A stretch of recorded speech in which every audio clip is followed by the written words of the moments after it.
This video is going to be more of an instruction rather than playing with the trombone. This all relies on the tenor clef, my second greatest challenge. Throughout my music education, I've only learned how to play bass clef. It wasn't until high school that I actually began to intensively focus on treble clef. As a musician, whether you're studying it or you're actually doing it for a living, you have to be able to play within multiple clefs within the same register. Tenor clef was my biggest challenge because I had no idea what it was that I was reading. It felt like I was in a blank slate, and I had to constantly write in the trombone positions when playing pieces that required tenor clef. There was only two pieces, but I still had to do so. The book that Professor Fred recommended me was The Introduction of the Tenor Clef for Trombone by Reginald Fink. This book helped me within my juries for UCF during my private lessons, and it was extremely useful. I'm still having trouble currently reading tenor clef, but there is a key aspect that I've learned that makes it easy.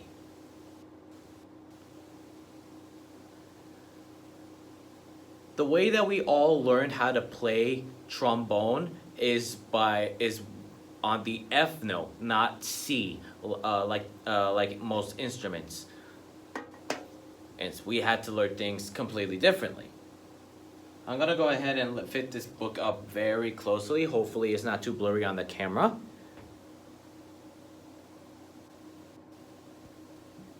Right here we have the bass clef with the F note. That is how we have always learned it. And with the tenor clef, you actually have to take it a fifth down. So your F is supposed to be up here, and then your F is supposed to be down here. So the way I see it, when I use tenor clef for trombone, is that it's almost like reading upside down, but it's also not, because you have to take it down to play specific notes. So imagine your B flat on a bass clef. That is supposed to be your F note.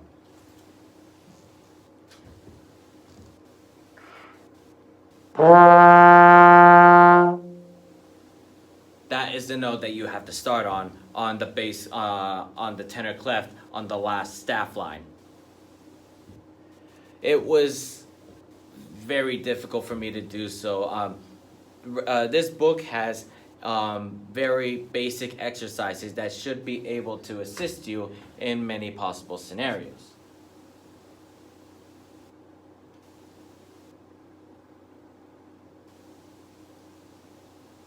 For example, we're going to go ahead and play the very first exercise for several reasons.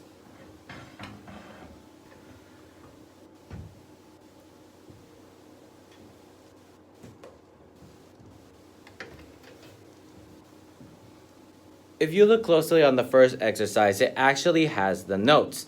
Oh, it's written in. Your B flat, if you imagine in bass clef, your B flat is actually the E flat below the staff, but it's written differently in the clef, so it has to be B flat. And your C is in tenor clef would be your F in the bass clef. It's role reversal. That's how I always saw it. That's how it made it easy for me. And it goes ahead and ascends to F, and then descends to D, and then you'll go ahead and play the exercise in thirds.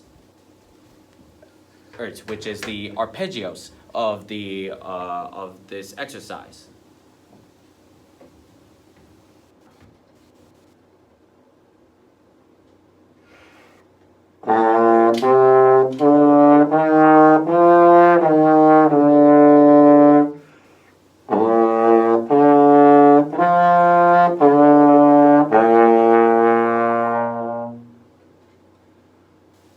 We're gonna go ahead and play exercise number 2 without the notes written in.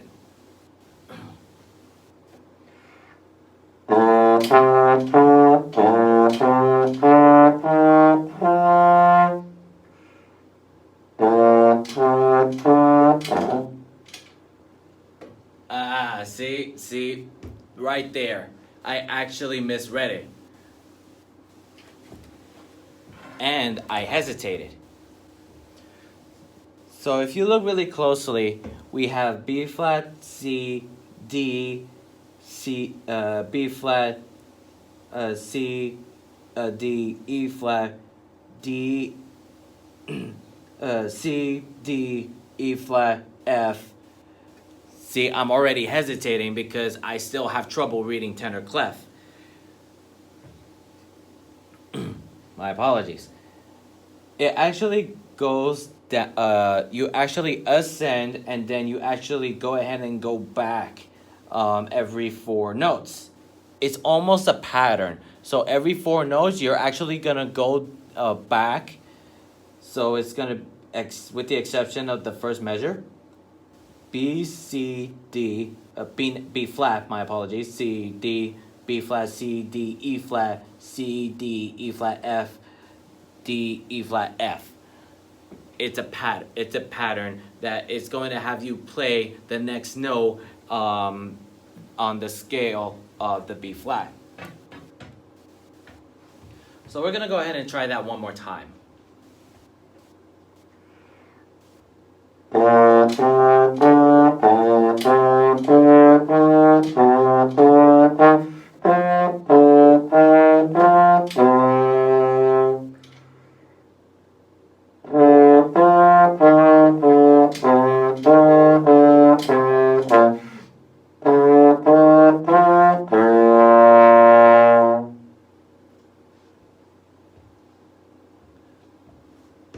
See, I even hesitated at the end as I went ahead and moved forward. My advice is to go, this book is really gonna be helpful and it's very significant. So I'm gonna go ahead and play another exercise as it goes ahead and takes it up.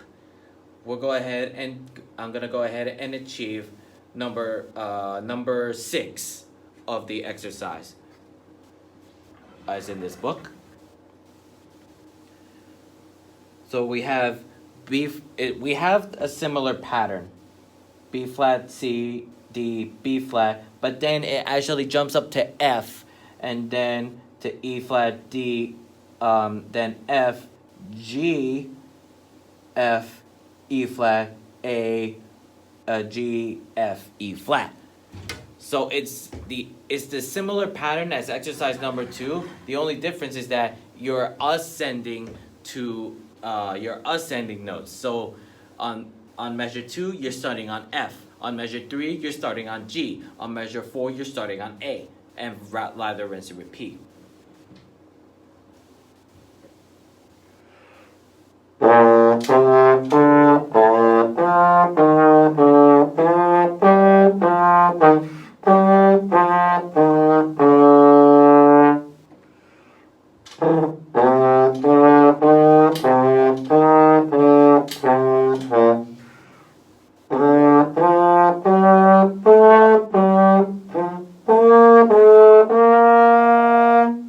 See, I went ahead and hesitated again. I actually read that wrong.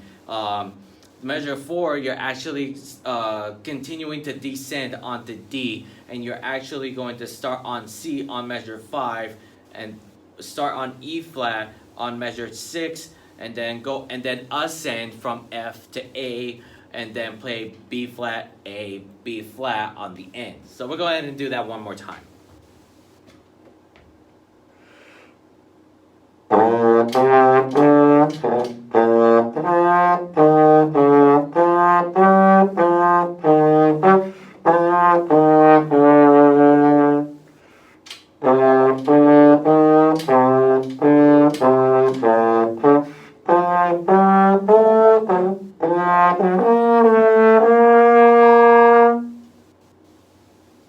I still went ahead and hesitated on measure 6 because I went ahead and played the B flat, and and then as I ascended, you're actually arpeggiating B flat, D, F as you move on to measure 7, and I actually hesitated when I played an E flat instead of a D when I played to the F. So we're gonna go ahead and do that one more time.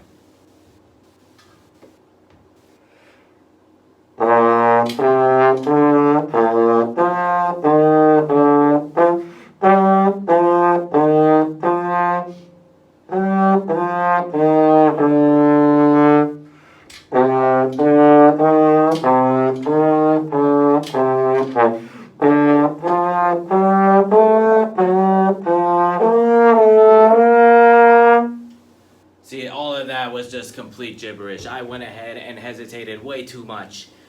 See, that's how difficult it is to play in a clef that you have no experience with whatsoever. So, we're gonna go ahead and do something a little different. We're gonna go ahead and do this with eighth notes, with number 11. My apologies. This one is actually starting on C, and you're actually ending on C. It's going to be going through the C major scale. See, you'll be starting on C, then you'll be playing the eighth note patterns and quarter note patterns on D, E flat, holding on F, and then you're going to go ahead and do that with C every 2 measures. You're going to have a half note every 2 measures, and then you're going to go ahead and do the eighth and quarter notes leading up to that.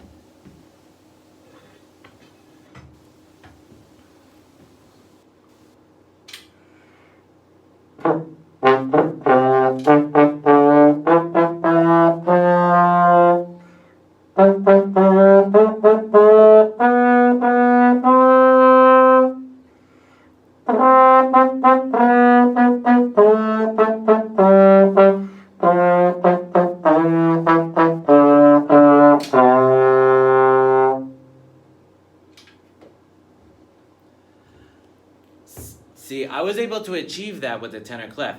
However, then I raised another problem. My tonguing, it was in the way.